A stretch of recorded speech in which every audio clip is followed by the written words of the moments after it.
Ask G day 29, and we're back to the error of the slice. Somebody's asked me about the fact that they've got a severe slice and what can they do to cure it. We spoke earlier in the series about where the hand should be on the handle, and I'm really saying the same type of thing, but I'm going to talk about this one today and talk about taking what I call the second tablet, or another version, another way I term it is doing it with knobs on. Basically, we said that a slice started from the club face being open at impact, which imparts a side spin on the ball. Well, actually the follow-up to that situation, when the first one slides off to the right, is that what the player does, the other ball there is representing the target line, the flag stick, if you like, further down the line. So the worst thing and the second thing that happens is when the first one veered off to the right and went over into the rough or out of bounds or whatever it did, on the second hole or for the second shot, the mistake that player tends to make then is to come round here, in effect aiming down the left hand side now, trying to pull it down the left hand side because they're so scared of it going down the right hand side. What actually happens then is that they get like a double negative, and so they've got a very much an out to in swing path, a cutting action across the ball, combined with the fact that the club face is then open at impact, which unfortunately creates an even more severe slice and takes up a lot of yardage because it goes so far left to get back into where it was supposed to go that it's actually spent a lot of its yardage going sideways. So ultimately it stems from that club face being in that position at impact. So the second tablet, as I call it, is a little bit, and the reason I call it a second tablet, by the way, is because it's a little bit like taking paracetamol for an ache. If you've got a headache, you take 2 tablets, but there's probably enough in 1 1/4 tablets to actually cure the ache and the pain, but you take 2 to make sure that it goes away.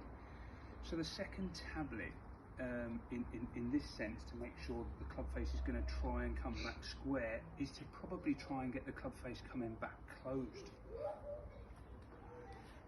The way to try and help the club to get back closed is when you're actually setting up and you're placing that left hand on the handle. We talk about a 2 or a 3 knuckle grip, and those basically are the knuckles in the back of the left hand. So conventionally you'd see 2 or just past the second knuckle. Something for those of you that struggle with a slice to do is don't actually throw your old gloves away, but keep them. And on the top of that 3rd knuckle there, on the glove, just put a mark with a pen to tell you where that 3rd knuckle is. When you set up to the ball and you place that left hand on, we've already spoken about getting the top pad on the centre of the handle. Try now to get a visual from a still head position and see that blue mark on that 3rd knuckle. It encourages this left hand to sit a little bit further over, and the relevance of that is through the downswing, this hand and arm says it actually wants to rotate this way, in effect closing the club face through impact. And that second tablet, that 3rd knuckle, tends to encourage that closed club face, and you might just find the ball starting to turn over a little bit.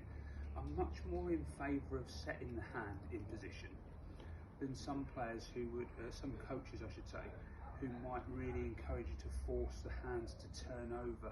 That's what I call, or what tends to be an artificial fix.